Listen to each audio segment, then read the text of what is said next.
2024 लोकसभा निवडणुकीच्या आपल्या अधिकृत उमेदवार म्हणून आपल्या सर्वांच्या लाडक्या, आपल्या सर्वांच्या नेत्या, आपली माऊली पंकजाताई यांचा आज तुमच्या सगळ्यांच्या वतीने बीड जिल्ह्याच्या विषयावरती मी खूप खूप स्वागत करते।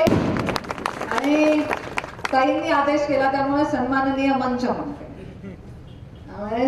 मंचावर उपस्थित भारतीय जनता पार्टीचे आजी, माजी आणि मित्र पक्षाचे राजी असे सर्वच सन्माननीय मान्यवर यांच्या उपस्थितीमध्ये आज ताईंचं आपण इथे मनापासून खूप मोठं आणि उत्साहात स्वागत केलंय।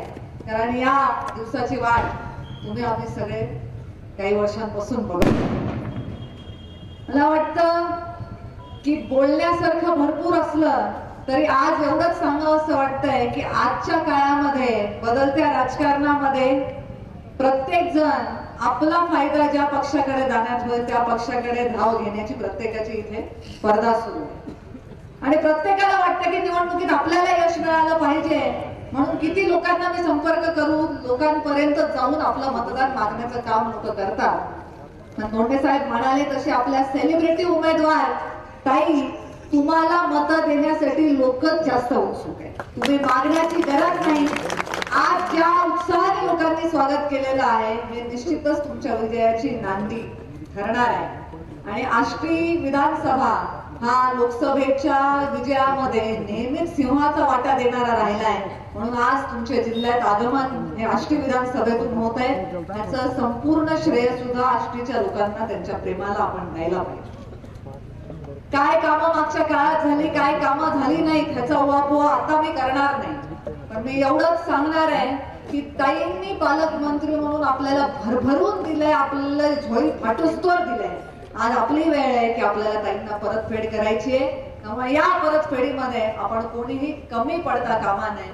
खरंच आज जे 3 लाख, 4 लाख, 5 लाखाची लीडचे आपण आकडे बोलतोय ते आकडे 4 जूनला सगळ्या महाराष्ट्रासमोर नाही तर देशासमोर आपल्याला दाखवून द्यायचे। त्याच्यासाठी सगळ्यांनी काही सेलिब्रिटी उमेदवार आहेत त्यांच्या पुढे आपल्याला कोणी स्पर्धक दिसत नाही हे जरी सत्य असलं तरी सुद्धा आपण सर्वांनी निवडणूक हलक्यात घ्यायची नाही। ताई चांगला उमेदवार आहे तर ताईंचं निवडून येण्याचं कर्तृत्व आणि नेतृत्व आहेच, पण आपण सुद्धा आपलं योगदान द्यायचंय। कारण जेव्हा साहेबांच्या नंतर पुन्हा आपण ताईंना दिल्लीच्या दरबारी पाठवणार आहोत तेव्हा ताईंच्या स्टेटसला शोभेल असा ताईंचा विजय असला पाहिजे। आणि त्याच्यामध्ये आष्टी विधानसभेचा सहभाग हा नेहमीप्रमाणे सगळ्यात मोठा असणार आहे। यासाठी आपण सगळ्यांनी प्रयत्नाला लागायचं आहे। फार काही विचार करायचा नाही, इकडे तिकडे बघायचं नाही, जास्त डोकं लावायचं नाही।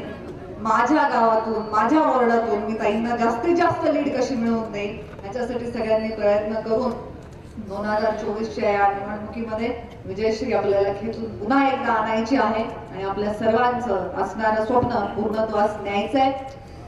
फार उन्हाची वेळ झालेली आहे, उन्हामध्ये उपाशी तपाशी या उन्हात तळपत असे हजारोच्या संख्येने लोक वाट बघणं हे प्रत्येक नेत्याच्या भाळी नसतं। ते नशीब आम्हाला तुमच्या सगळ्यांच्या आशीर्वादाने मुंडे साहेबांच्या पुण्याने मिळालं। हे नातं असंच टिकून ठेवण्यासाठी इथून पुढच्या काळातही आम्ही कार्यरत राहणार आहोत। तुम्ही सुद्धा ही माया जराही आटू देऊ नका।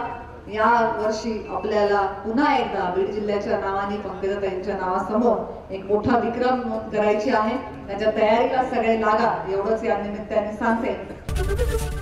एबीपी माझा, उघडा डोळे बघा नीट।